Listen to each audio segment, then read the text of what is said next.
নমস্কার দর্শক বন্ধুরা, আপনাদের সকলকে জানাই আমাদের এই চ্যানেলে আরো একবার সুস্বাগতম। বন্ধুরা, আজ আমরা এই ভিডিওর মাধ্যমে জেনে নেব যে শ্রাবণের তৃতীয় সোমবারে পূজার নিয়ম কি আছে, পূজার শুভ সময় কি থাকবে। এছাড়াও জানব এই দিন নিশীথকালের পূজা কোন সময়ে করতে হবে এবং শ্রাবণের তৃতীয় সোমবারের বিশেষ প্রতিকার সম্পর্কে জেনে নেব। আশা করছি আজকের এই তথ্য আপনাদের ভালো লাগবে। চলুন বন্ধুরা, ভিডিওর বিস্তারে প্রবেশ করা যাক। বন্ধুরা, শ্রাবণ মাস শুরু হয়েছে 22শে জুলাই 2024 সোমবার থেকে। ওই দিনটি ছিল শ্রাবণ মাসের প্রথম সোমবার। এরপর 2024 সালের 29শে জুলাই ছিল শ্রাবণের দ্বিতীয় সোমবার এবং আগামীকাল অর্থাৎ শ্রাবণের তৃতীয় সোমবার হবে 5ই আগস্ট 2024। শ্রাবণ মাসের সোমবার প্রদোষ, চতুর্দশী, অমাবস্যা ও পূর্ণিমার বিশেষ গুরুত্ব রয়েছে। চলুন বন্ধুরা, এবার দেখে নেওয়া যাক যে এই শ্রাবণের তৃতীয় সোমবারের পূজার শুভ মুহূর্তগুলি কি কি রয়েছে। বন্ধুরা, আগামীকাল অর্থাৎ ইংরেজির 5ই আগস্ট 2024 শ্রাবণের তৃতীয় সোমবারের দিন। বন্ধুরা, এই শ্রাবণের তৃতীয় সোমবারের অর্থাৎ 5ই আগস্ট 2024 সোমবার এই দিনের ব্রহ্মা মুহূর্ত শুরু হবে ভোর 4:20 থেকে সকাল 5:03 পর্যন্ত থাকবে ব্রহ্মা মুহূর্ত। এরপর সকাল সন্ধ্যা থাকবে সকাল 4:41 থেকে সকাল 5:45 পর্যন্ত সময় এবং এই তৃতীয় সোমবারের অভিজিৎ মুহূর্ত থাকবে দুপুর 12টা থেকে দুপুর 12:54 পর্যন্ত এবং বিজয়া মুহূর্ত থাকবে দুপুর 2:41 থেকে দুপুর 3:34 সময় পর্যন্ত এবং গোধূলির সময় থাকবে সন্ধে 7:07 থেকে সন্ধে 7:30 পর্যন্ত থাকবে গোধূলির সময় এবং এই তৃতীয় সোমবারের নিশীথকালের পূজার জন্য শুভ সময় থাকবে রাত 12:06 থেকে রাত 12:48 পর্যন্ত থাকবে নিশীথকালের পূজার জন্য শুভ সময়।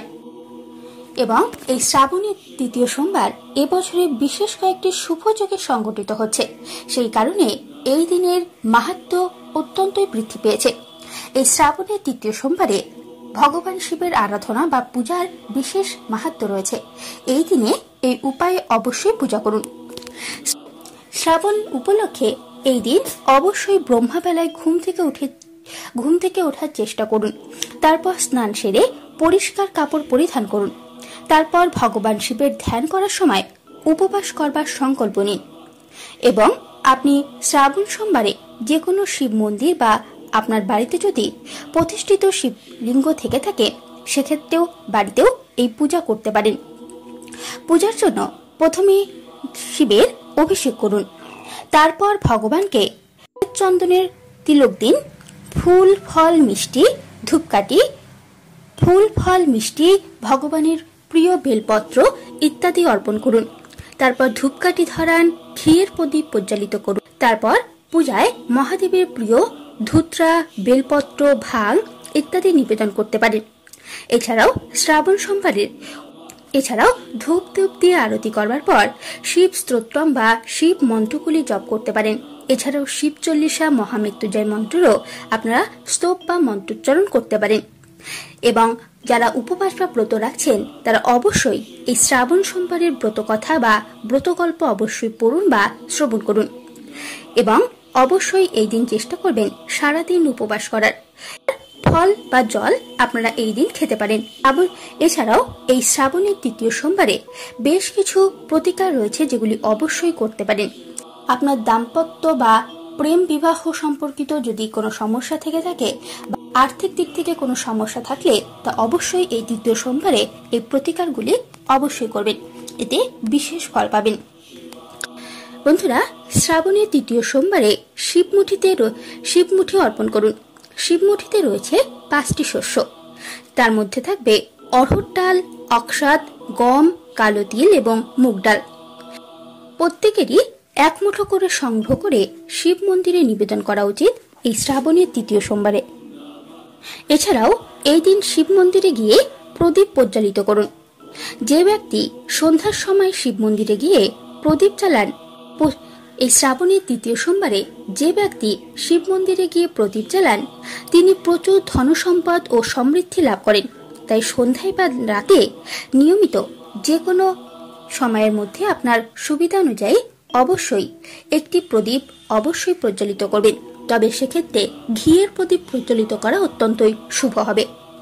এছাড়াও রুদ্রাভিষেক, শ্রাবণের এই তৃতীয় সোমবারে অবশ্যই শিবলিঙ্গে রুদ্রাভিষেক করুন। জল, দুধ, ঘি, দই, মধু, সুগন্ধি, আখের রস, গঙ্গা জল, শন, ছাই ইত্যাদি সকল প্রকার ইত্যাদি দিয়ে রুদ্রাভিষেক করা হয়। এর মাধ্যমে ভগবান সকল প্রকার সমস্যা দূর করবেন এবং আপনার আর্থিক সমস্যার সমাধান করবেন। ধনসম্পদ লাভের জন্য অবশ্যই আখের রস দিয়ে রুদ্রাভিষেক করতে হবে। এছাড়াও শ্রাবণের তৃতীয় সোমবারে আপনার আর্থিক জনিত কোনো সমস্যা থেকে থাকলে অবশ্যই লবঙ্গ বা লং শিবলিঙ্গে অর্পণ করুন। লবঙ্গ আমাদের ধনসম্পত্তি বৃদ্ধিতে সহায়তা করে এবং লবঙ্গ যেহেতু মা লক্ষ্মীকে আকৃষ্ট করে, তাই ধনসম্পদ সম্পর্কিত কোনো সমস্যা যদি থেকে থাকে তাহলে অবশ্যই এই উপায় করবেন শ্রাবণের এই তৃতীয় সোমবারে। এছাড়াও এই শ্রাবণের তৃতীয় সোমবারে মাছকে আটার গুলি খাওয়ান। এতে দেবী লক্ষ্মী প্রসন্ন হবে এবং সম্পদের বর দেবেন। এছাড়াও আপনাদের দাম্পত্য বা প্রেম বিবাহ যদি সুখের চান তাহলে অবশ্যই এই শ্রাবণের তৃতীয় সোমবারে মা পার্বতীকে 16 সিঙ্গার অর্পণ করুন বা কোনো সধবা মহিলাকে আপনি 16 সিঙ্গারের সামগ্রীও দিতে পারেন দান হিসেবে। এতে বিবাহের সম্পর্ক মধুর হয় এবং বিবাহে বা দাম্পত্য জীবনে কোনো অশান্তি থাকলে সেটাও মিটে যায়। বন্ধুরা, আশা করছি আজকের এই তথ্য আপনাদের ভালো লেগেছে। যদি ভিডিওটি ভালো লেগে থাকে তাহলে লাইক, শেয়ার এবং সাবস্ক্রাইব করতে কিন্তু ভুলবেন না। আজকের মতো এটুকুই, ধন্যবাদ।